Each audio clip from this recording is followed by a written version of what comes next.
Today I'm speaking with Justin Poore, an animator and the producer of Huge If True, a show by Cleo Abram that's had a ton of attention and engagement over the last few years.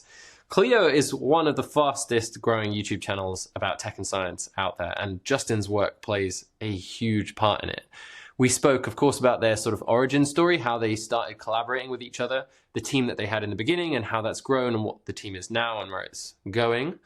A lot about their internal processes like pitching, script writing, iterating on videos, and even like on-set production.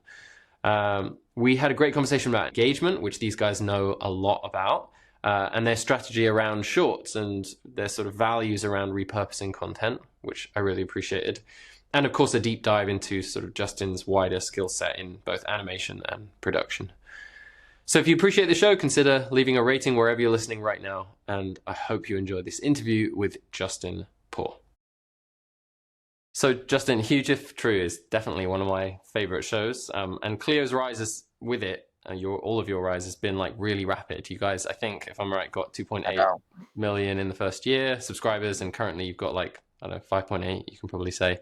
And you have like a really fast growth rate. And I've been listening to a couple of podcasts about this with Cleo, and obviously there's a lot to this, but you're the main animator and producer of the show. So I wanted to kind of do a deep dive on this with you from the kind of video and motion side. But before we get into all of that, I wanted to, obviously we could start with the basics, which is like the origin story. How did you guys first meet? When did you first start working together? Well, first of all, thank you for having me on the podcast. I've really enjoyed listening to some of your interviews. So yeah, great to be here. And Cleo and I got started a couple of years ago, and the reason was because she needed some help with some animation, and I had done some work for a guy named Johnny Harris, who also has a very big YouTube channel, used to work for Vox, and I'd worked with him on a bunch of stuff. And when Cleo was starting out, she was looking for some animators, and Johnny recommended me, and that's how we got connected. And we just started out on a single video. It was, I believe, Formula One Explained, and I helped her do some 3D animation, and we just kind of hit it off really well. And so like a month later, maybe a month and a half, I reached out to her and I was like, hey, I have a story idea for you about AI art. And that's when like Midjourney and Dolly and like all these image AI generators were just starting out in the infancy. And she was like, that sounds like an amazing story. Let's collaborate on it. And then we ended up collaborating on that.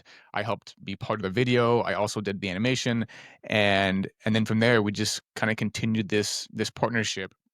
And it started out very slowly. And then as time went on, she realized she could trust me more. And then I got bought in, and it became more of a full-time thing. When did the Huge If True brand kind of like kick off? Was it before or after or during? Like, were you part of that? So it started probably, I don't know, 6 months before I joined. So when I joined, she had 200,000 subscribers, and it was basically just her with a few hired hands, like contract-based stuff. Like she didn't have a full-time editor, didn't have a full-time anything. Like it was just her. So I got in very early, and I just saw the vision. Like I saw like, wow, this has potential. And like I said, we just really hit it off. So yeah, I was willing to take the risk and be like, okay, I want to go all in on this with you because this is fun and I see where it could go. Yeah, and she's epic. She's so impressive, like as a communicator. Like I think, yeah, clearly going places even in those early days. Like she's just got such a great vibe. So was she editing? Has she got a video skill set? She's like super savvy with it, I'm sure. Like got great taste. Yeah. I mean, Cleo to me is a unicorn. Like she can do a little bit of everything. She has this background from Vox in video journalism, which means that she was doing her own editing. She took night classes to learn animation. And then she had all of this experience from working with Vox and how to produce videos, how to tell a story, how to interview people. And she combined all of that. And she started Huge If True. And when she started it, she had an ethos of optimistic science and tech. And that guided everything she wanted to make. That made her really savvy from a business standpoint. Like this wasn't just like a fun passion project YouTube, thing. It was a business, and she wanted to make it big, and she wanted to make an impact. And I can't say enough good things about Cleo and the way she raises the team around her. And yeah, she's really great. Yeah, I'd love to dig into that and like where it is now, but like as a kind of precursor to that, let's just dig into the details of like how you guys work together in those early projects to kind of like frame up like how you've iterated and improved both the team and processes. So in the beginning, it was very ambiguous. Like we didn't really know what the strategy was for the like how we were gonna make all the videos. It was more like, hey, here's some ideas that we have for episodes, and she then hired contract people to help with like the things she couldn't do or didn't want to do. And so she contracted out with some editors. She contracted me to help with some animation. She worked with a girl to help with some of the branding. But from at the very beginning, it was just her. Like, and it was just I have about 4 or 5 stories I want to tell, and then we'll see how the audience responds. And obviously it took off, and then she started to build a team around that concept of optimistic science and tech, and yeah. And you're involved, you've always been involved in the scripting side of stuff as well since the beginning. I mean, Cleo takes lead on all the scripts for sure. But where I come in is usually she'll write a script, and sometimes I write scripts. Like our latest video for going to Disney, I wrote the first draft of that script. But most of the time, Cleo writes the scripts, and then I'll come in and I'll script edit. And so, just from my background, I have an eye for kind of what flows in a story and like what a good like YouTube style script looks like. And I would come in and I would help story edit and say like, "Hey, here's my thoughts. Let's change this to this. Let's reframe this. Let's move this section maybe down a little farther because of this reason." And so I'd help give her that second pair of eyes. And when you're starting out, like having a second pair of eyes is huge. And so I provided that. Can we dig into that a little bit? Because I Yeah. think, yeah, like the people who are watching are like the motion professionals, video producers, and other folks as well.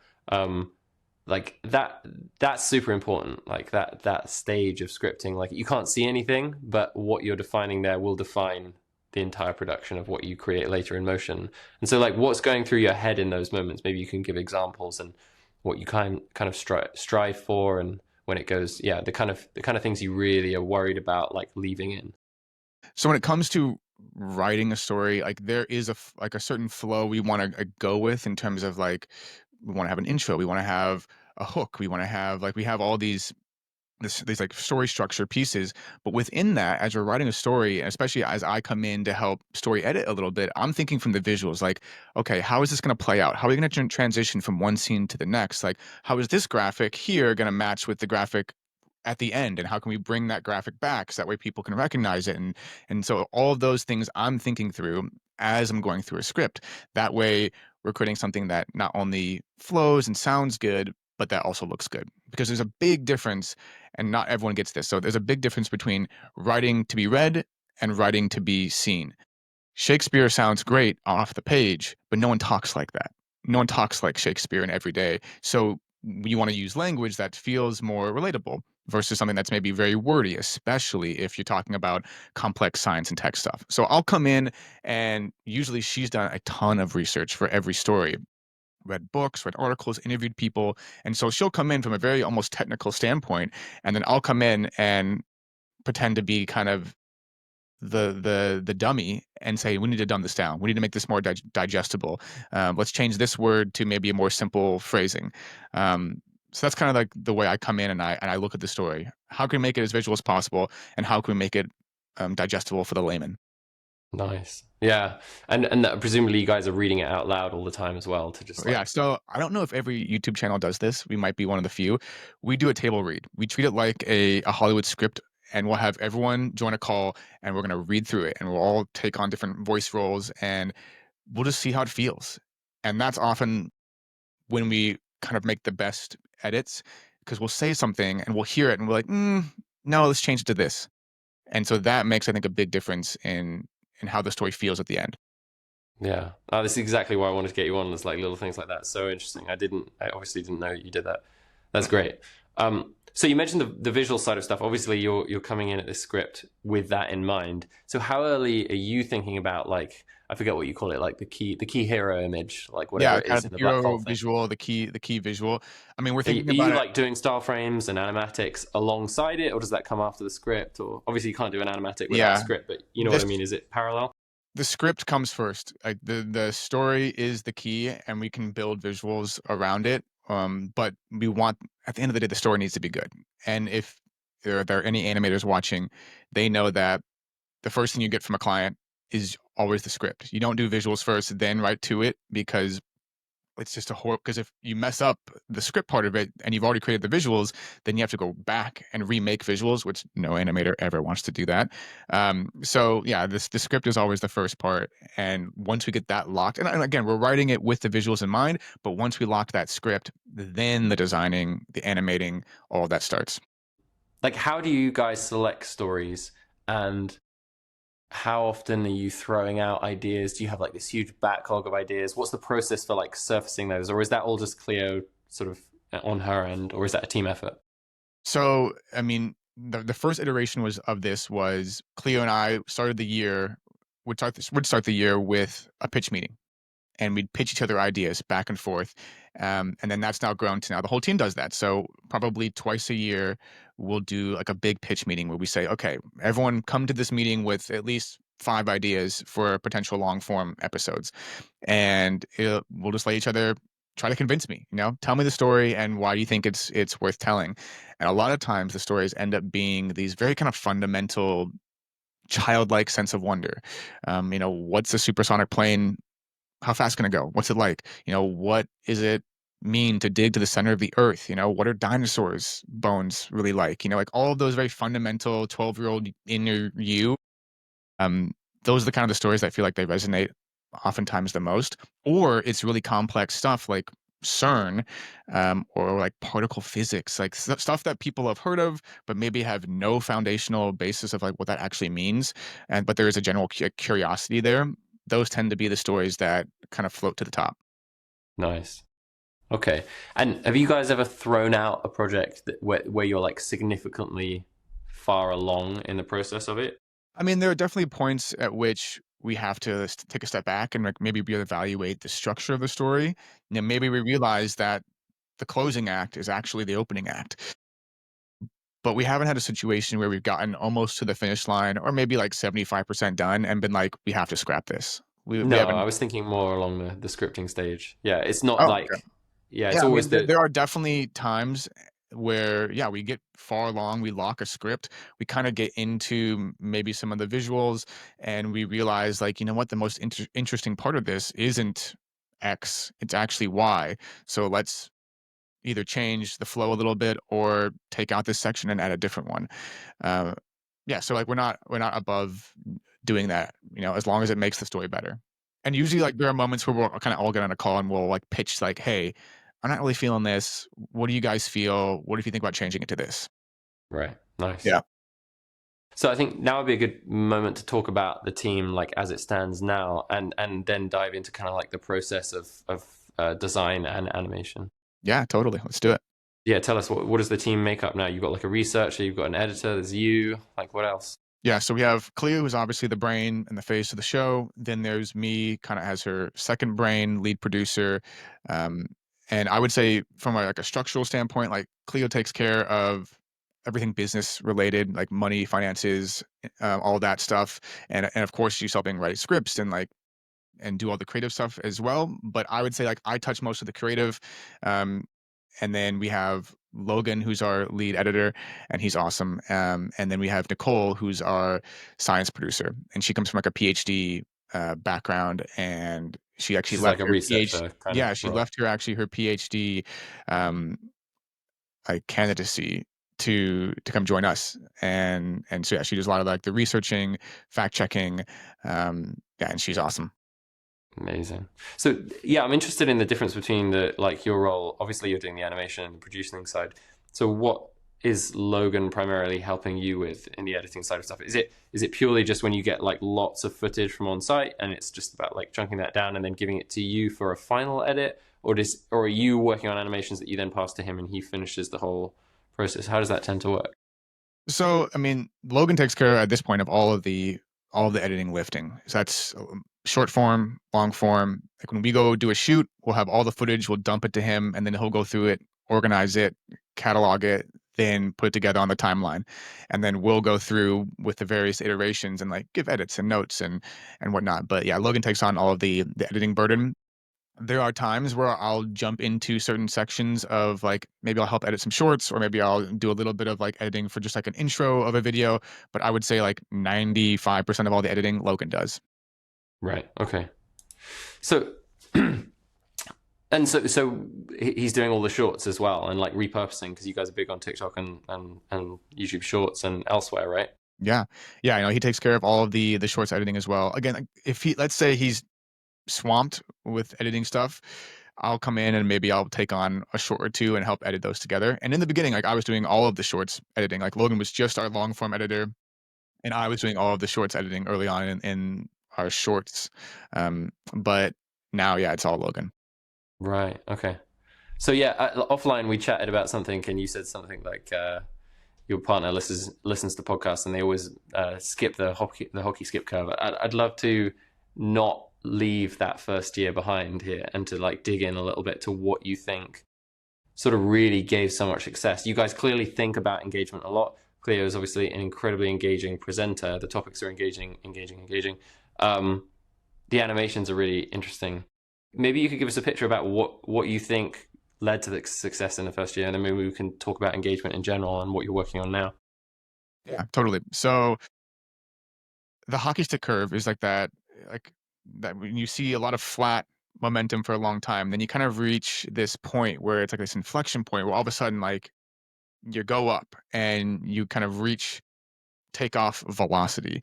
And like I said, I joined when Cleo had 200,000 subscribers, and she had seen good momentum for only having posted a couple videos, but we really didn't see that hockey stick like momentum curve. I mean, actually, we saw it really quickly. I'm not gonna lie. We saw it like within like 6 months. We saw it kind of take off, and within 6 months, we all of a sudden we had 1 million subscribers, and to go from 200 to 1 million, like that was it was like whoa, we've kind of tapped into something, and I think what we tapped into was this optimistic science and tech. And this is the ethos of the show and like why Cleo started it. And I think people are kind of craving a more optimistic look at the world. I mean, we often see headlines that are sensational, they're negative, and they do drive clicks, but it's not really what people were really yearning for, I think, for, especially in the space like science and tech. Um, and so we wanted to make a space that was for people who want optimistic science and technology. And because of that, there was this void for that.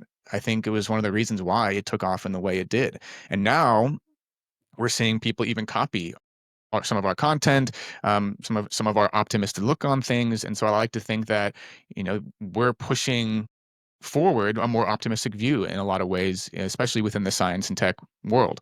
But I think that at the core is why we've seen it take off. Yeah, totally. I vibe with that. And it's exactly how it's received as well, for me anyway. Um, from the like more practical side about like the repurposing and the distribution and the, I don't know whether it's even optimization side of stuff of video. Can you talk to that a little bit? Is there anything that you guys think that if you didn't do, you wouldn't have seen so much success? I think our adoption of shorts early on, I think made a huge difference. Like, and I see this online, and not so much anymore. But like when shorts first came out, like it was kind of controversial. Like there was a huge chunk of the YouTube audience was like, shorts are ruining the platform. Like I'm a long form person forever. Um, like shorts are just it's like more garbage. I don't want that. It's just the algorithm. Like whatever. Insert gripe. But really, like shorts was the way I think we saw a lot of early success, is because um, it's just the way these platforms are going, and we want to meet people where they are at. And if they are wanting to consume shorts, like heck yeah, I want to give them optimistic science and tech videos that fill that want. And so I think we adopted that fairly early on. And if we go back and look at some of those shorts, like we would make them maybe way different today. But being one of the first movers in that space, I think made a big difference. And like the shorts that I see you guys put out are like these wonderful little poems. They're so dense. They're so obviously optimistic because that's the brand, but they're also so full of animation and like assets from the long form one. So they're just so rich and they really stand out. And also Cleo's just kind of got that really, that kind of horrible short grabby attention thing that some people do, which is like, whatever, we've all seen it a bazillion times and we just scroll right past it. But Cleo grabs you in the other way, which is just like, hey, life's Yeah. great. Come on It's in, it's one of the reasons she is a unicorn is that like she has this ability to kind of draw you in, Yeah, it's and really I great. see it all the time, whether it's in a long form interview or in a short form piece of content. Like you just kind of tend to lean in a little bit, and it's like an intangible it factor. Like I don't know if I have that, like, but she has that, and it Yeah, makes a big difference. And but yeah, and shorts are so much fun. Like it's such fun to sprint on something for a day. At least as an animator, like sprint on something for a day, make something really great, and then like instantly it's out in the world, and then 2 days later it has a million views. Like that's like that energy is really fun. that is huge. Yeah. Do you ever, so are you making content for shorts specifically, or is it always repurposed No, from it's the long okay. form? So this is something that we found a good little tip for anybody who wants to make shorts and they're making long form content already is that we found you don't want to take your long form content and then just chop it down into a short. Yes, Sure. yes, you might get views, like some views from that, but you want every short to stand on its own legs. Like you should be able to take that short, suck it out of the vacuum, and it should be able to stand on its own. So it shouldn't rely on your long form piece of content to succeed. So that's the way we look at every short. And we take our long form episodes, like for example, we just posted an episode about black holes and falling into it. And there are some amazing visuals in that that we could just kind of chop down into shorts, but it wouldn't perform as well. So instead, like, let's find a way to utilize those amazing graphics and content from that long form, but make a totally self-contained story that could stand on its own. And if you do that, you'll see way more success in terms of like the audience's reaction and how much they connect to it. Because they can tell. Audiences are so smart in being able to tell when something's chopped from something else. So I totally vibe with that, but obviously like smaller productions don't necessarily have that bandwidth to be able to like spend a whole day on one short. Um, I'm interested in like what distinctions you guys have about like batching and process. Like, does Cleo record the shorts the day of recording the long one, or does that happen later? Do you record the long one and then you decide and design the shorts later? Mhm. Yeah, so we try to batch stuff. So if we'll write 5 scripts for shorts, and then Cleo will spend an afternoon recording all of them, and she'll, like, change outfits in between them, and that way it makes it look like it's different days, and just being really smart with our time that way so we can have these big chunks, and then they get sent off to Logan and myself to edit and animate them over the coming week or so, you know? So we're not, like, editing every single short in a batch of 5 that day, you know? We spread that out based on our workload for other stuff. But, yeah, we batch stuff because otherwise it wouldn't make sense to do 1 short at a time every single day. A small side question here about editing and Yeah. like batched content. Does Logan or yourself use any kind of like newer techniques for like AI editing, or is it all just still traditional No, MANL? it's all Yeah. traditional. And I'm not against using AI to help you cut stuff, but I think it's pretty still manual. And, like, Yeah. there are so many little nuances when it comes to an edit that I feel like I'm not sure if AI is there just yet because with any kind of recording that Clio does, she'll say a line 5 times.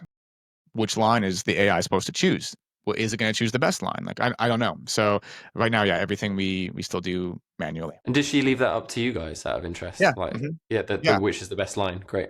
yeah. I mean, she'll record something 6 times, and then she'll leave it on us to pick the one that feels the best. Because sometimes and Nice. as someone who's been on camera, like, sometimes you think that last take was the best take, but really the first take was the best take. And so Hmm. it's nice to just she just trusts us to be like, "Hey, pick the best one." Great. Great. Yeah. So last thing on shorts, are you guys testing content with shorts before you go long form? Has that been Yeah. something that you thought about? Yeah. Yeah, so if you look at our dig to the center of the earth video, that was all short form first. It was kind of like we found that we struck gold with a dig to the center short, which now I think like it's crazy. It has like 100 million views or something, like 90 million views. And we were like, oh, we just tapped a thread here. So we made another one that was like similar dig under the earth type of video, like a short. I think it was like the tunnel between England and France, like the tram tunnel. That one got like 50 million views, something crazy. So we were like, okay, so we actually have something here. Then we developed this story around what would happen if you dug to the center of the earth. And which again is like that kind of 12-year-old inner you is like, yeah, I've also wondered that, you know? Um, but all of that what came from shorts first. And what other types of like formats or content or lengths are you thinking about or playing with? Like I know recently with Brian Cox, you did obviously a podcast, a full length episode, and presumably shorts as well. That seems to be a fairly new thing. Is there anything that you're dreaming up as well, like about shifting sort of like the style and format?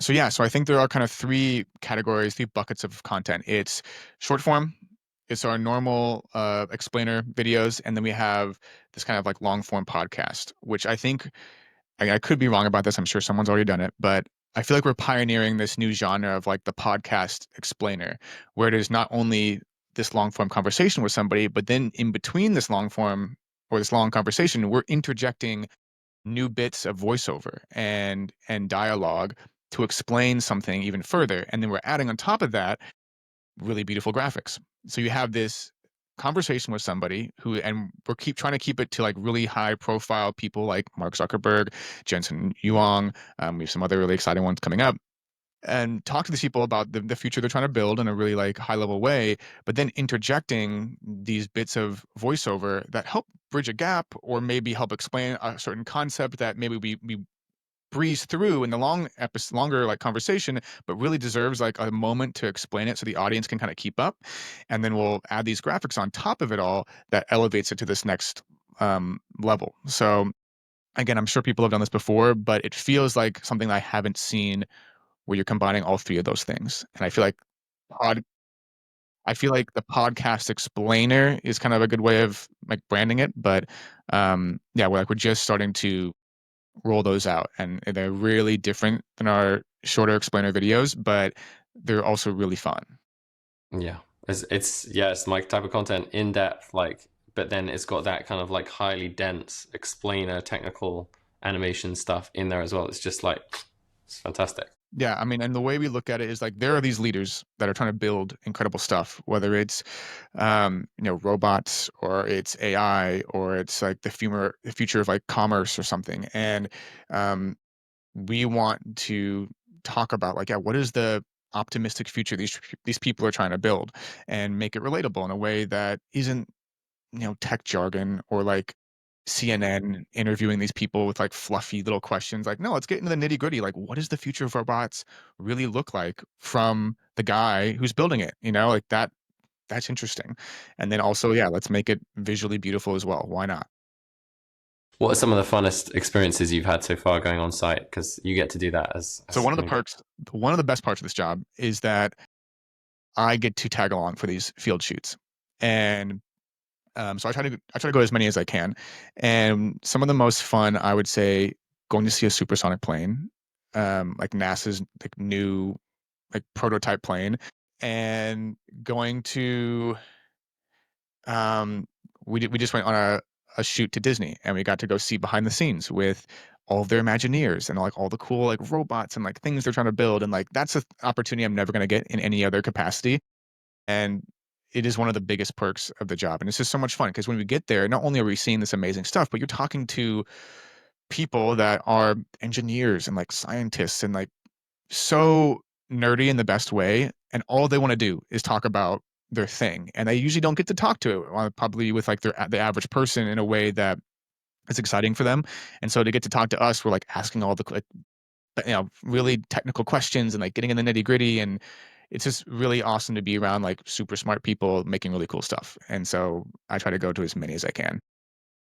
So presumably with these, you're not going to be like writing the script at home, going there, executing the script, coming back and editing it. Like it's a fluid process where like you're on site and actually the story is changing as you're experiencing it. Like I don't really have a good question here, but like, is that always the case, or do you sometimes end up like just basically going and shooting what you need to? So usually when it comes to like not every video has a field shoot. Um, like digging to the center of the earth didn't have a field shoot. And so a lot of that we could script and be more specific about how we script that from the very beginning. A lot of our stories though require going and seeing something, and so we have a rough outline of like, hey, here are the major questions you want to ask. Like we know we're going to see this robot, so like we want to make sure our questions are structured around that. And then once the story has been shot and the field shoot is done, then we'll go back and Cleo will write a first draft of the script. So we'll have like a script outline that we think, hey, we kind of think this is the flow of the story, but then once we go shoot it, then we really know. It's like, oh, hey, we thought going in this was going to be the most interesting part. When we got there, actually, that was the most interesting part. Let's focus the story more around that. And so there'll be some adjusting. Obviously, like the profile that you guys have now is really big, and so it's going to be getting easier to kind of land these kind of opportunities for filming. But I remember listening to an interview where Cleo was just laughing about like I emailed NASA and got something, from them. What kind of distinctions have you gained over the years? Maybe this is all on Cleo's side, the business side of stuff, but like about how to approach these big kind of like organizations, like with Jensen. Like, was that easy? Was that hard? Like with Mark Zuckerberg. Um, so I think the biggest takeaway is that sometimes you just need to shoot your shot, like reach out and kind of cold email or cold DM or cold tweet at somebody. And I think you have to have kind of a value proposition, like why should this person come talk to you? And for us, we were able to get fairly, big opportunities fairly early on because we had this ethos of optimistic science and tech, and we made a few videos that showed that ethos. And when you talk to any of these people building this amazing technology, like they want to share it with people, but they don't want to be put on blast, or feel like they got gotcha'd by somebody, or have it be in a negative light. Not to say that we shy away from the negative by any means, but like we come at it with this point of view, this lens of like the most interesting part is the optimistic future these people are trying to build. And so that gave us a lot of grace when reaching out to people and saying like, hey, we want to show off what you're doing. um, and then like that was the value proposition, like we're going to show off what you're doing to our audience. And as the audience has gotten bigger, that's just become more appealing to, you know, NASA or SpaceX or like any of these like big companies who are making cutting edge stuff. So when you're on site, I think you work with a DP, right? You're not necessarily filming yourself, or are you? And then the second question is like, yeah, what have you noticed about the skill set of having a DP that's different from what you could do? I know you're experienced with videography, but like, Okay, so when it comes to a normal shoot, I will act as like a backup B cam because I have a camera and I know how to use it, and so I'll be kind of backup camera. Sometimes Logan will also join us for shoots because he has an experience as being a DP as well in his background, in addition to being an amazing editor. Um, and then we'll always hire like a specific like dedicated DP, and we have a couple people that we work with that are awesome, and they'll come for the shoots, and their only job is like get the good shots, and make sure the mics sound good, and that's their goal. And then they'll have sometimes Logan if he joins the shoot, and if Logan's not there, they'll have me doing like a kind of a B cam. and do you ever get people in the organizations that you're filming um, like being involved or having like an opinion there on production? Do they have like a representative who's like guiding you for questions or like PR or whatever? Um, Sometimes yes, but we are very clear from the very start of any shoot, even before we get to a shoot, that whoever we're interviewing or talking to or featuring is not going to have any editorial rights to give notes or feedback or tell us what we can and can't show. And we're very clear about that because at the end of the day, like we are a journalistic show. We want to have that journalistic integrity, which means that no, we can't show you the cut beforehand, except for maybe like to fact check some of the graphics and make sure we're not like showing something incorrectly. But we're not going to give you like editorial control because that would just ruin the journalistic spirit of it and our reputation. I'm going to grab that segue from you about the graphics because I want to talk about design. Um, when you've got a project and it's in flight, you've got a lot of stuff, you've done the first stages of scripting, maybe you've gone on site and you've shot. What's your process for finding, I guess, everything from the hero graphic to the style and tying it back to? Yeah, there's a bunch of questions here. Does Huge If True have a particular style of animation? We have like brand guidelines and colors and the font we use, and like we have that, but that's about as rigid as it gets. Like when I came in, Cleo had worked with a really great graphic designer to kind of get the branding down, but it was fungible. I listened to her explanation of like the color choices the other day. I loved it. It was really Yeah, nice. it's really bright. It's really eye catchy. Like there was an ethos to why she chose the colors she did. But beyond colors, fonts and like very loose boundaries, it kind of doesn't have any bounds. Like it is fungible. It is um, flexible in terms of the overall look. Like we want it to obviously look polished and like look really clean, but there's not like hard rules about like, oh, the logo can only move in these types of ways, or the outlines have to be exactly this thick with everything. And maybe we'll get there at some point, but right now, yeah, it's the breadth of styles is wide. We can do 3D, we can do 2D, we can do stop motion, like we can do, all of it works as long as it tells the story in a way that is beautiful and easy to understand.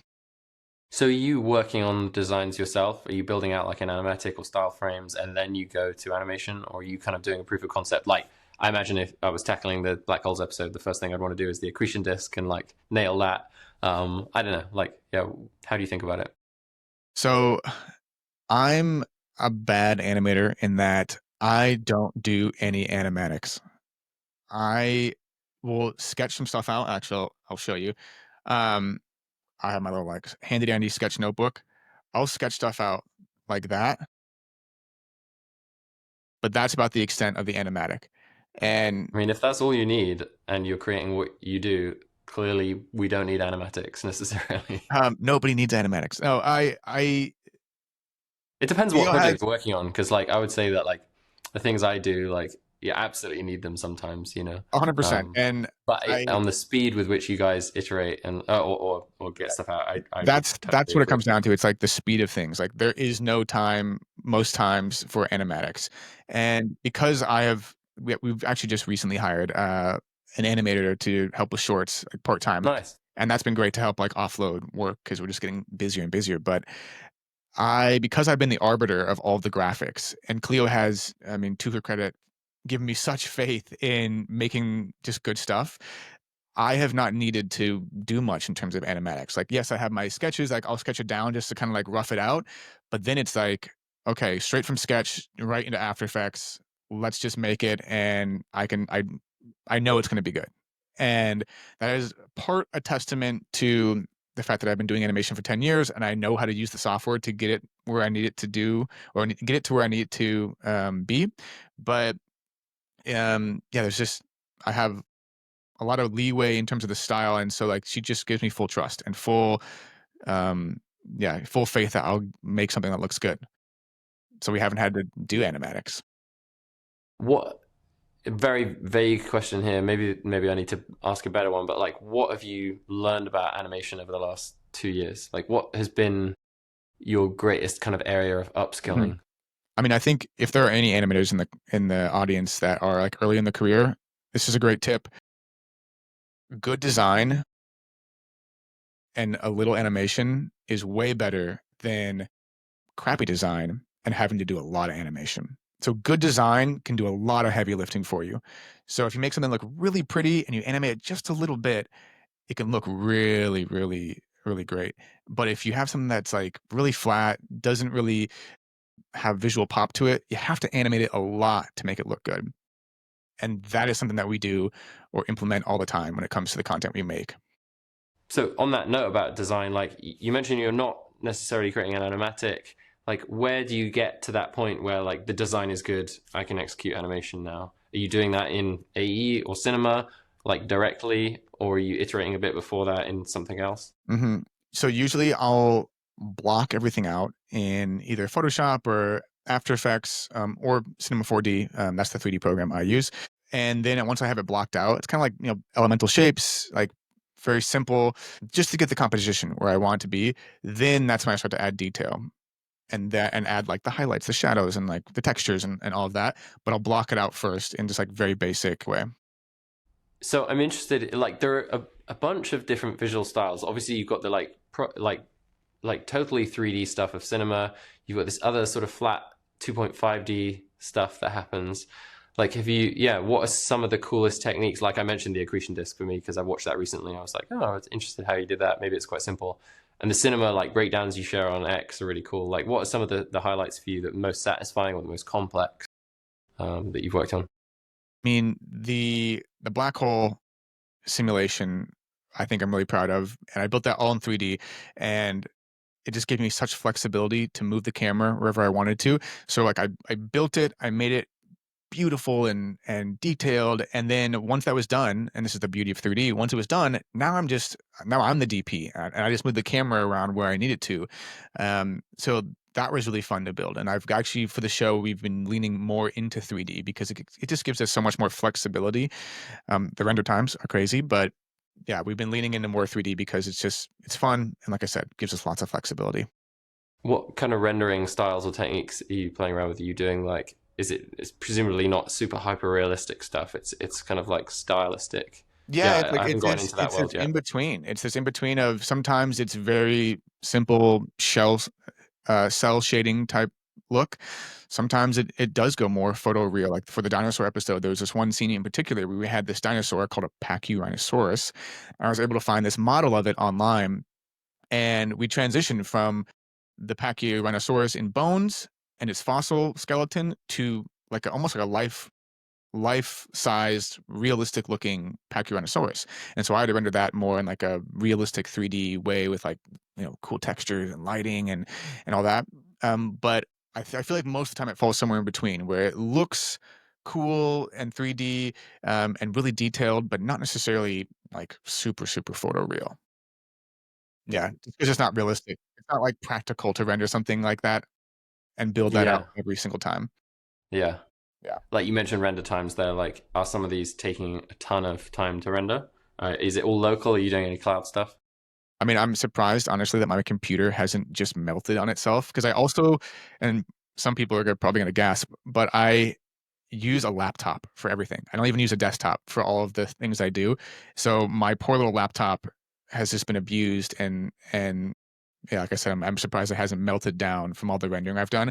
But for context, there are some renders because you render something usually frame by frame, and I use Octane Renderer for any of the animation nerds in Cinema 4D. And a render will render things frame by frame, and every frame, if it's a really heavy render, could take 15 minutes to render a single frame, and you have 24 frames per second. Do that math. That's just 1 second. Times it by 3 seconds, 4 seconds, 5 seconds. Like the render times can really add up. And so I'll just set my computer sometimes if it's a heavy render overnight, and I'll just let it render through the evening. And so when I wake up, things are done, hopefully. So are you doing any like viewport renders for like approval on timings and stuff like that, or just for your own sort of So what I'll sanity? do, like let's say I have a heavy render, it's gonna look beautiful in the final thing, but I just want to do like a test pass.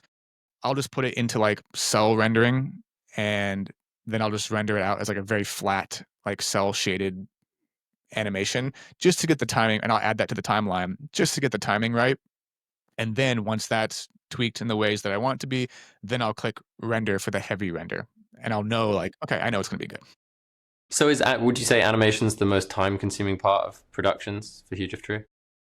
Um I'd say it's 50%. I mean, the other 50% is, takes days, if not weeks, to write really good scripts or if we're gonna go out and do a field shoot, it's like that's days of our time to fly there, film, fly back, upload all the footage, like and also, editing can take weeks as well in terms of like we get maybe a first cut, then a second cut, third cut. Um, so I'd say, but animation for some episodes can be really intense. Like for the Black Holes episode, like the whole thing was animation. Out of an 18-minute episode, I think 12 minutes of it was or more was animated. So like the animation held us up on that one longer than we would have probably liked. But for most episodes, it's like 50% of the lift. And what's the kind of cadence like of you guys reviewing the in progress video? Are you like on frame or in Slack, or like how does that review process take place as it's taking shape? Yeah, so that happens all in Frame. So we'll upload each cut to Frame, and then we'll all just, as a team, give notes, and then we'll go through iterations. And we usually have probably 4 different iterations. We have what we call the shame cut, which is something that's like there's no shame in it. It's just like kind of putting everything on the timeline. And it's just usually just the edit. There's no animation at this point. Love that it's called the shame cut, but there's Yeah, no shame. there is no shame. And and the intention is not for it to look good. It's just to like throw everything on the page and to see what we have. Then from there we have a rough cut that maybe has a couple of the initial animations. Then we have a fine cut, which should have most of the, if not all the animations. And then we have kind of a final, and then if we need to, a classic final. So you mentioned a few moments ago about assets and like finding a model that you'd made and stuff like that. How much would you say? Like, yeah, I'm interested to know how much stock or B-roll or like models or like illustrations or textures and stuff like that that you're drawing on, or how much is actually like custom from you. And like, oh, maybe as part of that, you can answer like, how good are you at modeling? Is that a skill set that you have? I suck at modeling. I know how to do some, basic. I consider myself a 3D generalist in that I can do a little bit of everything. But when it comes to like models, like let's say we have a model of the Titanic or a model of a Pachyrhinosaurus, that I'm finding on places like TurboSquid or CG Trader or any of the free 3D model sites out there. So yeah, I'm not modeling F1 cars or some of the more technical models we include. I have wondered that when I've been seeing your breakdowns. I was like, dude, that Man, I looks wish I was a good modeler. It's such a skill, and there were so many times where I would love to change the mesh of something to be a little bit this or a little bit that, and I'm just like, this is beyond me. I don't know. Yeah. Oh, in the last episode, I had Audrey Havey on, and we were talking about that. It's just like that is the thing that I cannot wait till like new tech solves that in the pipeline. Mhm. When like whatever it is, remeshing or texture mapping is kind of a few button clicks. Texture mapping, man. Are you kidding me? Like it's so you think it's like, oh, I think I kind of know what I'm doing here. This should be pretty simple, and then you get it, and you're like, what? That is not where at all where I wanted it to go. Yeah, You have to think in dimensions that you're not used to thinking about. It's like, what if the world was flat and a square, and I you know what? squashed everything Actually, in the bane like of my existence is character rigging. Like speaking of meshes that just like, man, sometimes I'll try to rig a character. I'll rig the arm like this, and then there's somehow like the mesh at its hip like goes with it, and I'm like, someone's got to make this easier for me. Help me, somebody, please. So yeah, like, there are a lot of things within the 3D world that like I have yet to master, but I can get by just enough. And you've seen the episodes, like you would never know any different. And maybe that's a good lesson. Like you don't have to be an expert in everything to be good. Yeah, I remember like really early on when I was learning motion. I'm not even going to paraphrase it well, but it was something like I was like trying to make something work, and the unconscious like belief that I had was I had to make the whole thing work. And my mentor was just like, you're going to be framing this, right? Like Yeah, if it looks everything out of shit frame down can be there, like garbage. yeah, if it's not working there or there, does it matter? And I was like, my brain was like, oh Well, yeah, there's that's this what weird. everyone does. I don't know if I'm the only 3D person that thinks this way, but there is like some weird, like sadistic, satisfying feeling when everything in a scene is perfect and you like can't let go that the fact that something out of frame like doesn't function the way it's supposed to. Like there's this weird perfectionism, I think, in all of 3D artists that like they want the entire scene to be real. Even though like yeah, you only have to focus about what's in the actual frame. Yeah, yeah, interesting. So just to close off this thing about the technology inside of things, maybe you could just give an audit of the tools that you touch on and whether there are any that you have your eye on that you're not using at the moment, like new tools or like Spline. I don't know whether you've explored that or whatever.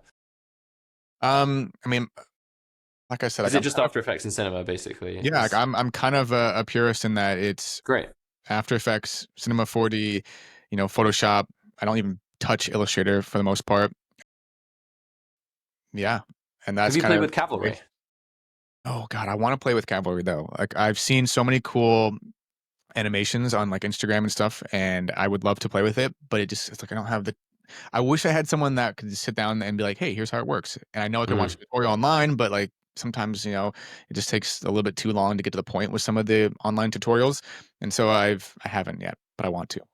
Dude, honestly, the more like I'm a big time subscriber of your channel, so I hope I'm allowed to say this, but like the more I watch your content, I'm like, you have to get into Cavalry. Like, Why? it's Tell me why. What can so it do like that? Cavalry is like this procedural tool for like animations that would take you years. It's like the quantum computing of like animation, right? You're going to use the classical After Effects and Cinema for nearly everything, but there are animations that look futuristic, tech-based, data-driven, that will allow you to do things that are just like visually stunning beyond anything that you could touch on and really done quickly because it's like generative, it's procedural generative. And I don't know, Cleo and your brand, like I don't know. I feel like it needs that. Sorry, I know I'm speaking out No, of line no, here. like, Probably like break me out of my archaic shell here. Like I need to learn some new things. the cavalry community is like so good. Like Ian, the CTO, came on the podcast a while back, and a number of other people. I always try and get it in because I'm really bullish on it. I'm not working on it enough at the moment because life is busy. But yeah, I want to work on a course for it. I love it. It's such a great tool. Yeah, what tools do you use in After Effects? Because I know like your channel is interesting. It's like this mix of After Effects expression tutorials mixed with like this podcast thing. Like what is Yeah, it's very embryonic and still emerging. Yeah, it's cool. I'm Yeah, just following my what kind of nose at the tools do you moment. use? Like, do you use any cool like plugins or new like different software other than like After Effects and Cinema 4D? Yeah, so all procedural stuff. I used to have a bunch of plugins in After Effects that would help me do things that I can now do in Cavalry. Um, What's the pipeline from getting stuff from Cavalry to After Effects? like just export and but like everyone's. I mean, just export like whatever it is, like a Is it MOV like or an a like MP4. And is like a video file? You're sort of exporting like a video file, like a yeah, .mov exactly. or I mean, or a okay. PNG sequence. Yeah. Okay. Um, there are some like color issues. I think maybe they've solved that right now. I'm not sure. I'm not deep on the process there. But everyone keeps on talking about like a plugin to get Cavalry going to AE much quicker, and Adam from Battleaxe is interested in doing that at some point. So Yeah. it's going I to mean, now we're happen. just turning into a Cavalry podcast, but what is it free or is it No, it's like a yearly subscription, I think, or a one-off. Do you know what? I can't remember. Everyone should just go to their website. cool? I'm just waiting for you to say and use code Jack to get 15% off. Yeah, exactly. No, I don't think even that. I don't think they do that sort of thing. But Yeah. No, at this point, I I need to probably should be an try affiliate. I need to try new tools because like I said, I've been doing animation for a decade now and I've gotten stuck in my ways. I need to try new Yeah. stuff. Yeah. Well, I'll do a little plug as well for Scenery.io. Remco Janssen, really, really great guy who's like helping the community there. And if you just go there, you'll be able to see and download loads of scene files with all the different techniques. It'll give you like a really quick, it's like Pinterest for Cavalry basically, except you get the access to the files. So just go there. Anyway, let's switch out the Cavalry podcast. Let me And we're find my way back, back. folks. Thank you for listening to that. Yeah. How many episodes have you guys done now of the long form ones? Do you know the number off the top of your head? Um, like the long form, like the more podcast style, or our I guess traditional like anything that's not a short, really. yeah. So we've done 2 or 3 long form conversations, and there's a handful scheduled for the rest of this year. And then as far as our like normal 9 to 20 minute video essays, 20 to 30, maybe more. Looking back on all of them, like which are your favorite, or maybe like Mm, what was some of the coolest things that you did production wise from mm. like I guess more from an animation side of things, or maybe Yeah, just production in general. I We've mean, heard about like the on-site stuff of Disney, which is great, but like yeah. I think ambition, like the most ambitious visual episodes we've done, I think are some of our most recent ones. Dinosaurs was very, I mean, we got to animate a bunch of dinosaurs. We got then Dig to the Center of the Earth, also like mostly animation, um, and like really fun. And then our latest Black Holes episode, like almost completely animation and pushed the boundaries. Like there was 3D character animation. There was 3D black holes. So I think some of our more recent ones, to me, I'm the most proudest of because they feel the most visually interesting and like most um, like visually ambitious. Yeah. Hmm. Hmm. And in terms of like the engagement side of stuff, I know we touched on it a bit earlier, but like what have you learned about and what are you trying to work back into all of your episodes and your content now about engagement? Because yeah, like you guys are nailing it. Are there any kind of principles that you could kind of give to people who are watching who are just starting to think about this sort of thing? Yeah. Um, I th- as we've made like more and more short form, long form, there are kind of 3 things I can think of. One is that you want to respect your audience's time. And by that, I mean, audiences, when they're scrolling on their phone, they're just there for a laugh. And so you kind of respect their time in that and say, hey, within 2 seconds, I need to get you hooked. Same for long form. Someone sitting down to watch something. Um, within the first 15 to 30 seconds, you should be hooking them and respecting that, like, hey, they're not going to give you a lot of time. So you have to respect that and give them exactly what they want very quickly. Secondly, is that you have to meet them where they're at. So if an audience member is on shorts, they just want a quick scroll, right? So like meet them at that and give them what they want in terms of something that's like entertaining, but also educational and fun. And for a long form, you have to realize like, hey, they're probably sitting down and they have a little bit more time to give you. So meet them where they're at for that, like give them something that is maybe a little bit more richly explained. Um, and then the third thing is to deliver on your promises. By that, I mean, if you have a long form episode with a title and thumb is you're going to fall into a black hole, within that first 15 to 30 seconds, you should be showing someone falling into a black hole. You don't want to take a long time to preamble into what they clicked on.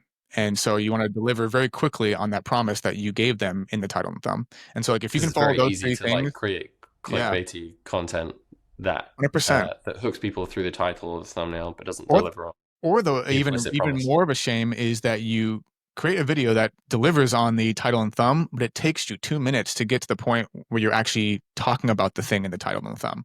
And so people, they click on it, they watch 30 seconds, you don't even mention the title and thumb stuff, and they're like, well, this video is clickbait. So if you can follow those three pieces of advice, like you're on your way to making good both short and long form content. Mm-hmm. So I'm interested in what's next. I mean, like clearly you're deeply involved in this project. It's going places. Like, are you running stuff on the side at the same time? Do you have a vision for the next like 5 years? Like, where is it all going? Like, yeah. Man, right now, me and the team are fully bought in on what we're doing with Huge. I think we all see the potential, and we've grown so quickly that it still feels like the beginning. This doesn't feel like we're at the zenith of where we're going to hit. I think right now we're thinking 10 million, 15 million, 20 million subscribers in the future. And we are all bought in on that. Like, I want to ride that journey. I want to go on as many field shoots as I can. And I want to soak in this opportunity because I think that it really has the potential to be a big one. So right now, like that is my focus, and I'm not taking on anything else on the side. Yeah. You seem like totally in flow and totally like you're doing your calling It's right fun. now. Like I can't help it. Like it's like how can you fault me when I'm getting to animate dinosaurs or black holes or Formula One cars. And then on top of that, I get to go to these shoots and, talk to these engineers that are building rockets. And yeah, it's like that. It's so much fun and it's so fresh. Like every single episode is like hitting the reset button and sprinting on something new. That's a totally different topic. That's nerdy and fun. And then to do it with other people who are also bought in, like it doesn't happen often that you get a feeling like that. And so, yeah, I'm trying to ride the wave as much as I can and for as long as I can at this point. And who knows, that might change, talk to me in a year, 2 years. But for right now, I'm very happy with what we're doing in that Huge. Nice, Justin. Yeah, I definitely will talk to you in a year or a few. Yeah. I mean, and Thanks so hopefully at much that for it. point we have 10 million subscribers or more and we're doing even bigger and cooler stuff. Yeah, no doubt. Dude, Yeah. thanks so much for your time. This has been epic. Cheers. Yes. Thank you so much. I really appreciated it.